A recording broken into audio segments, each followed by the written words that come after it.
Screen पे देख रहे हैं आप एक नोटम। ये नोटम पाकिस्तान के द्वारा जारी किया गया था। आखिर किस डर से भारत ने 24 घंटे में ऐसा क्या किया है जिसकी वजह से पाकिस्तान ने पहले से ही तैयारियां करनी शुरू की थी और अपने एयर स्पेस को बंद कर लिया था। जानेंगे टीआरएफ के बाद अब भारत झटके पे झटका कैसे दे रहा है। जियोपॉलिटिक्स में बहुत कुछ चल रहा है। हमेशा की तरह वर्ल्ड मिरर के इस एपिसोड में जानने को मिलेगा बहुत कुछ, इसलिए वीडियो को अंत तक जरूर देखें। अभी ना मीडिया में एक खबर बहुत ज्यादा चर्चे पे चल रही है और वो क्या है, वो ये है कि डोनाल्ड ट्रंप ने एक बार फिर से दावा किया है और डोनाल्ड ट्रंप का कहना है कि मैंने भारत और पाकिस्तान के बीच में ये लड़ाई रुकवाई है। इसके साथ साथ उन्होंने ये भी दावा कर दिया है कि इस लड़ाई में 5 जेट गिर गए। अब किसके गिर गए ये इन्होंने खुलासा नहीं किया है। अब इसके बाद लोग चर्चा में पड़े हैं कि भारत के गिरे या फिर पाकिस्तान के गिरे। भारत के तरफ से साफ साफ अजीत डोभाल की तरफ से अभी हाल में कुछ दिन पहले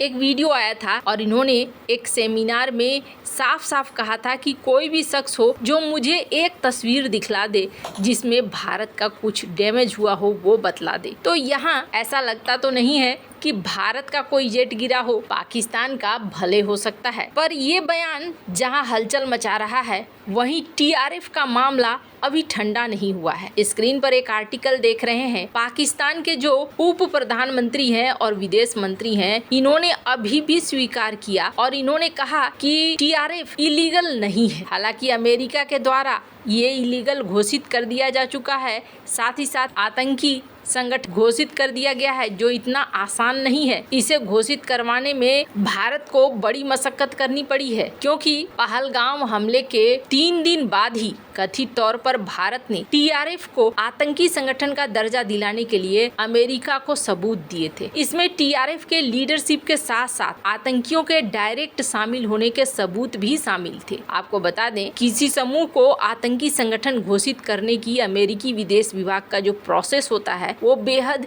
टेक्निकल होता है, कठिन होता है और माना जाता है कि इसमें राजनीतिक प्रभाव ना के बराबर होता है। ये प्रोसेस यूएनएससी में अपनाए जाने वाली प्रोसेस से बिल्कुल अलग होता है। यूएनएससी में तो फिर भी यहाँ जियोपॉलिटिकल प्रेशर काम कर जाता है, लेकिन अमेरिकी विदेश विभाग की प्रक्रिया एकदम अलग है। ऐसे में वो जब भी सबूत दिया जाता है उस सबूत को वो अपने हिसाब से जांचते हैं, अपने हिसाब से खुफिया जानकारी इकट्ठा करते हैं और उसके बाद फैसला लेते हैं। माना जाता है कि यूएनएससी के सिस्टम की तुलना में कई गुना ज्यादा कठोर अमेरिका का अपना सिस्टम है और ये जो टीआरएफ को आतंकी लिस्ट में शामिल कर दिया अमेरिका ने, ये पाकिस्तान के मुंह पर एक बहुत बड़ा तमाचा है। वैसे तो पाकिस्तान अभी कह रहा है कि नहीं, इसमें हमारा कोई हाथ नहीं है और पाक में लश्कर का कोई नेटवर्क नहीं है, जबकि पाकिस्तान में कई बार आतंकी हाफिज सईद को सार्वजनिक तौर पर देखा गया है। वहीं बिलावल भुट्टो तो हाफिज सईद और मसूद अजहर जैसे आतंकियों को भारत को सौंपने की बात भी कह चुका है। ये दिखलाता है कि पाकिस्तान में आतंकी बड़े आराम से रहते हैं, लेकिन पाकिस्तान का अब कहना है कि लश्कर तैयबा से जुड़े सारे आतंकी नेटवर्क खत्म हो चुके हैं, अब उनके जमीन पर कोई टेरर कैंप नहीं चलता है। पाकिस्तान ने ये भी दोहराया है कि पहलगाम में हमले को अंजाम देने वाले आतंकियों में उसकी जमीन से कोई कनेक्शन नहीं है। पाक की ओर से ये बयान ऐसे समय आया है जब अमेरिका ने इसे आतंकी संगठन घोषित किया है। पाकिस्तान का कहना है कि हम खुद आतंक के खिलाफ है।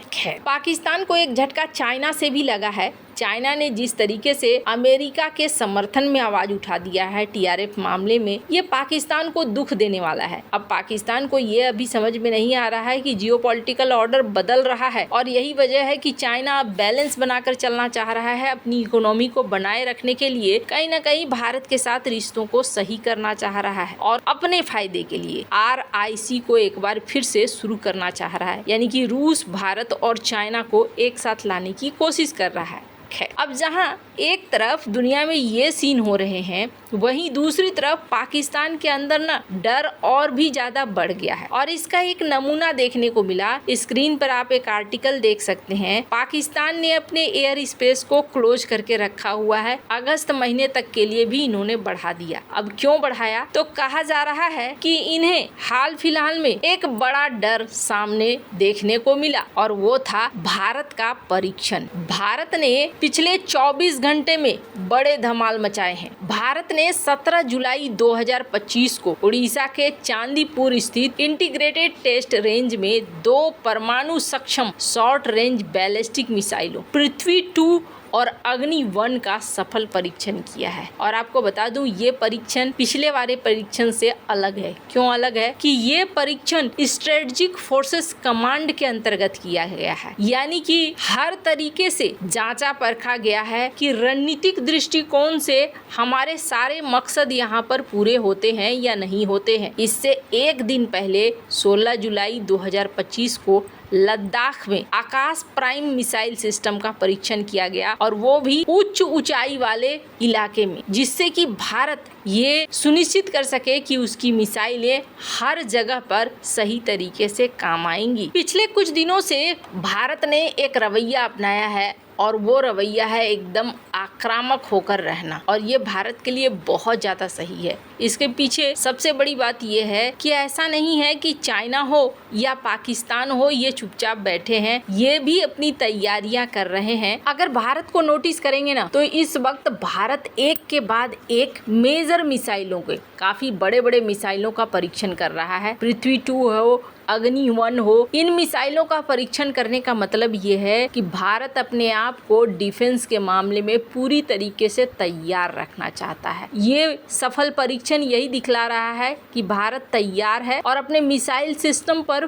पूरा भरोसा है, अपने रणनीतिक फोर्सेस के ऊपर भी पूरा भरोसा है। सबसे खास बात यह है कि ये एक बहुत ही स्ट्रॉन्ग मैसेज दे रहा है भारत के दुश्मनों को कि देखो, अगर तुम शांति चाहते हो तो ठीक है, और अगर अशांति चाहते हो तो हम उसके लिए भी तैयार हैं। वैसे आपको बता दूं, भारत ने अभी तक ये नहीं कहा है कि हमने no first use nuclear policy को छोड़ा है, लेकिन इसके बावजूद पाकिस्तान के अंदर एक डर को देखने को मिल रहा है, जिसकी वजह से कई लोग ये मानते हैं, सोशल मीडिया पर भी ये चर्चा का विषय है कि पाकिस्तान ने अपने एयर स्पेस को बंद रखा है ताकि वो ये दिखला सकें कि हम कुछ मिलिट्री एक्सरसाइज कर रहे हैं या फिर मिसाइलों का परीक्षण कर रहे हैं। हालांकि ये देखने को मिला कि पाकिस्तान के तरफ से तो कुछ खबर नहीं आई है, बल्कि भारत की तरफ से खबर आ गई कि भारत ने यहाँ पर मिसाइल परीक्षण किया है। खैर, भारत को ताबड़तोड़ अपनी तैयारियों को रखना ही बनता है, जिस तरीके के भारत के आसपास के पड़ोसी हैं। आपको क्या लगता है? इन सब मामले में आपकी क्या राय है? कमेंट कर जरूर बताएं। जल्द मिलते हैं अगले वीडियो में नई खबर के साथ।